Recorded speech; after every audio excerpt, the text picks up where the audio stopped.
What is going on, guys and girls? My name is Van and today we have got the informed Clarence Seedorf player review for you, the absolute legend. He got about 300 caps at AC Milan, he's been at Real Madrid, he's been at Ajax, he's been all over the place. He's now playing in Brazil at Botafogo or something like that, I can't say it properly. We played him in a right forward position in a 4-3-2-1, and look at his in-game stats, guys. Some of these are absolutely insane. 94 ball control, 94 curve, I think that's 90 something dribbling as well. My screen is a bit pixelated as always.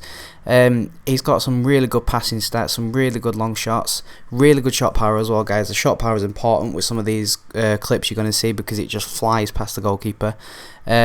His defending stats aren't very good, but he's never really been known for his defence anyway. And he's got 90 volleys as well, and I do score, I think, 1 or 2 volleys with him.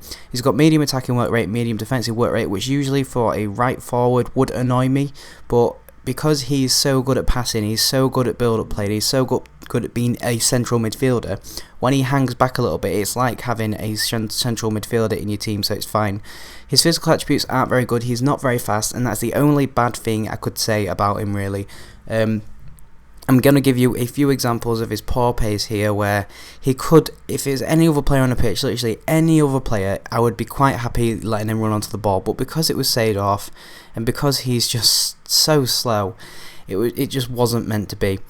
And we're going to show you some of his shooting stats, guys. He's very, very strong. You saw then he wrestled his way out of a couple of players, and here's one of the long shots. It just flies past the goalkeeper. The goalkeeper does get a touch on it, but the power just sends it past him.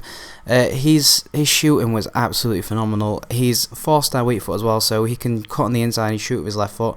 He can shoot, like this. He can get like on the corner of the box and shoot, and it'll go towards the other end of the goal, and it'll cause the goalkeeper mayhem because it just is so accurate and it's so powerful. And he even manages to scoop one around the goalkeeper like that there. I mean, I'm not actually sure what his finishing is. I know it's quite high, but his long shots are quite high as well, so he can take shots from pretty much anywhere on the pitch and it will trouble the goalkeeper. I don't really know what else to say about his shooting other than it's probably one of the best shots I've used on the game for long shots. I think maybe there's only a couple that rival him, possibly team of the season Bernat. I will be trying him soon and his long shots look pretty insane, so I'm looking forward to trying him. We're going to look at his dribbling now, guys, and I was surprised by his dribbling.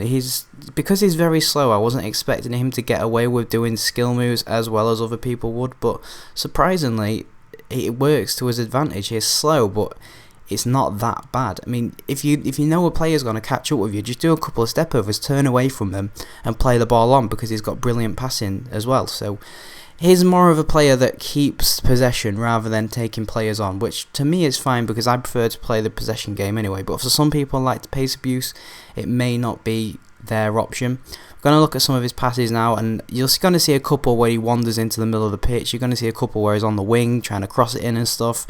And I really couldn't fault him with his passes either. He did set up a few goals. His free kicks are really good, by the way, guys. You seem to see with all these older players, Ronaldinho, Seedorf, you'd seem to see their free kick stats obviously be amazing. It's probably because they are amazing in real life at free kicks, but he's absolutely quality at pretty much everything apart from his pace. I'm trying to, as I'm talking now, I'm trying to think back and I'm trying to think of things that really annoyed me about him, and there's pretty much nothing apart from the pace. He's very strong. Oh, his heading isn't that great as well. It's not that great on card, but in game he did win a couple of headers. I think if it would have been someone else like Pato or maybe even Hulk I had up there instead in Vom Hulk, maybe they would have put the goals away, but apparently not. We're going to move on to the heading clips soon. I think it's now. A couple of these should really be going in the net, like that one. I don't think he's very tall. I'm not sure, but maybe that's the reason why. He did actually win the headers though. It's just his accuracy wasn't that great. Excuse me.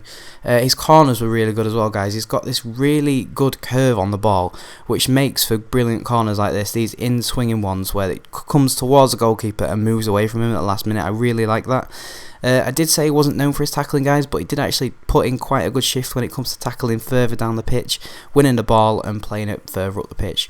So guys, I am going to give him an 8 out of 10 just because of that pace. If it wasn't for the pace, I'd actually be giving him a 10 out of 10 because I really enjoyed using him.